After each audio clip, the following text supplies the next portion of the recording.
बड़ी खबर पंखाजुल में धर्म परिवर्तन की खबर है। 3 परिवारों ने यहां पर धर्म परिवर्तन किया है। 3 परिवारों ने ईसाई धर्म छोड़ा। ईसाई धर्म छोड़ करके हिंदू धर्म अपना लिया। 3 साल पहले दरअसल ईसाई धर्म इन्होंने अपना लिया था और एक तरीके से ये घर वापसी ये 3 परिवारों की। इंदौर में क्राइम ब्रांच ने बड़ी कार्रवाई करते हुए अब 1.34 करोड़ की ठगी करने वाले 2 आरोपी को गिरफ्तार कर लिया। इस पूरे मामले में बेंगलुरु की कंपनी के फाउंडर और को फाउंडर पर केस दर्ज हुआ है।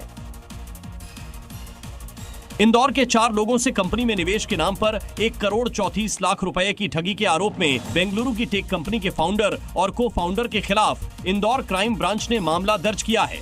दोनों आरोपियों को गिरफ्तार कर कोर्ट में पेश किया गया, जहां से कोर्ट ने आरोपियों को 22 जुलाई तक पुलिस रिमांड पर भेज दिया। जिन लोगों ने इस कंपनी में निवेश किया, उन्होंने आरोप लगाया कि कंपनी के फाउंडर और को फाउंडर ने उनसे वादा किया था कि उनकी निवेश की गई राशि का 3 से 15 गुना रिटर्न 6 से 12 महीने में मिलेगा। लेकिन कुछ समय बाद कंपनी प्रतिनिधियों ने फोन उठाना बंद कर दिया और राशि लौटाने से इनकार कर दिया। क्राइम ब्रांच इंदौर ने इसे धोखाधड़ी का मामला पाया है।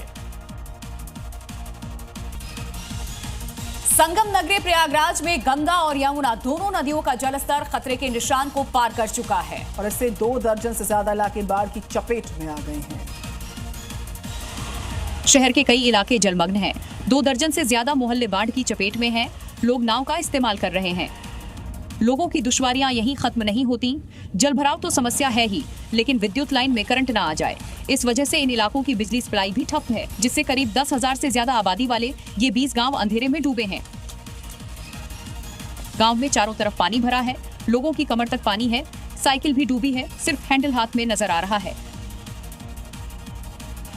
अब इस इलाकों की तस्वीरें देखिए, जहां गलियों में पानी भरा है। यहां से गाड़ी निकालना भी चुनौती है और लोगों के ऊपर पानी की छींटें जा रही हैं। खबर यूपी के सुल्तानपुर से, जहां बदमाशों का एनकाउंटर हुआ। पुलिस ने 2 बदमाशों को गिरफ्तार भी किया। दोनों बदमाशों के पैर में गोली लगी है और मौके से 3 बदमाश भागने में सफल रहे। राजमंगल और आदित्य बदमाशों का नाम बताया जा रहा है, गिरफ्तार है। मौके से अवैध तमंचा और बाइक पुलिस ने बरामद किया है।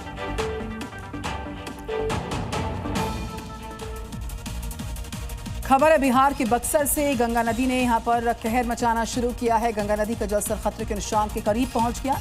बाढ़ की चपेट में आए दर्जनों गांव का जिला मुख्यालय से संपर्क कट गया और लोगों पर मुसीबतों का पहाड़ टूट पड़ा है। सड़क पूरी तरह से जलमग्न है, पानी का बहाव भी तेज है। अब कुदरत के कहर की तस्वीरें देखिए। जिले के सिमरी, चक्की और ब्रह्मापुर प्रखंड के दर्जनों गांव बाढ़ की चपेट में आ चुके हैं। दियारा इलाके का संपर्क पूरी तरह से कट चुका है। समंदर बनी सड़क पर लोग जान जोखिम में डालकर सफर कर रहे हैं।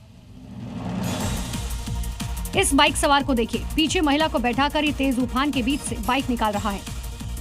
ग्रामीण पैदल ही उफान मार रही सड़क पार कर रहे हैं। हर घंटे गंगा नदी का जलस्तर 2 सेंटीमीटर की रफ्तार से बढ़ रहा है। मध्य प्रदेश के कई जिलों में इस वक्त बारिश के बाद बाढ़ जैसे हालात है। नदी नाले सब उफान पर हैं और ऐसे में लोग लापरवाही करते हुए नदी नाले पार करने की कोशिश कर रहे हैं। मुरैना में एक युवक को उफनते नाले के पार करना बहुत ही भारी पड़ गया। देखिए रिपोर्ट।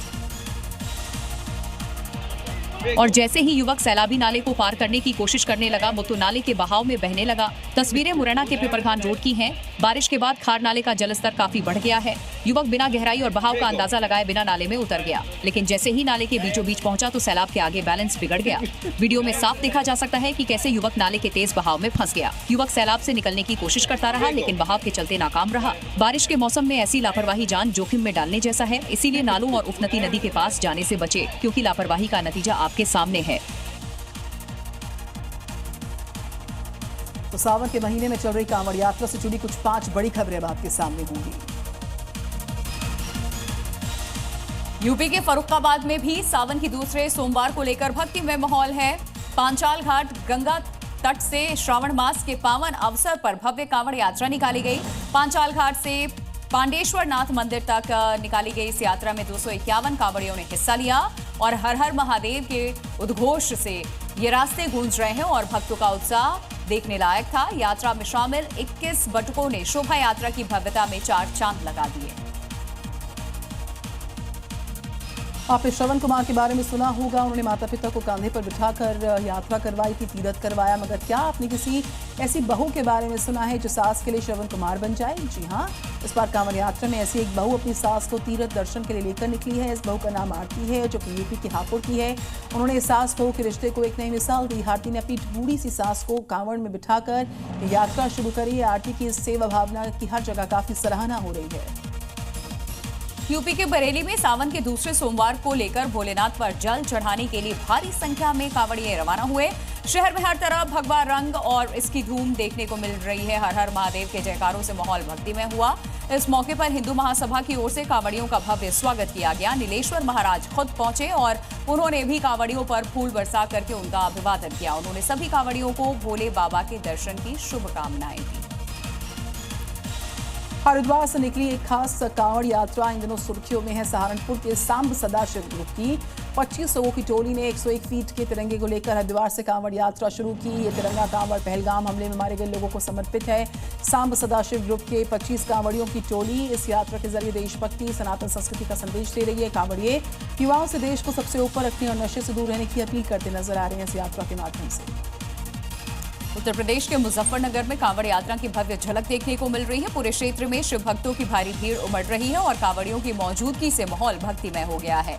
शिव भक्त पूरे उत्साह के साथ कांवड़ उठा करके आगे बढ़ रहे हैं। कांवड़ियों पर हेलीकॉप्टर से फूलों की बारिश की गई, जिससे उत्साह और श्रद्धा और भी ज्यादा बढ़ गई। कई श्रद्धालु तो भगवान शिव की कांवड़ को अपने कंधों पर बिठा करके यात्रा कर रहे हैं, जो आस्था की अनूठी मिसाल है।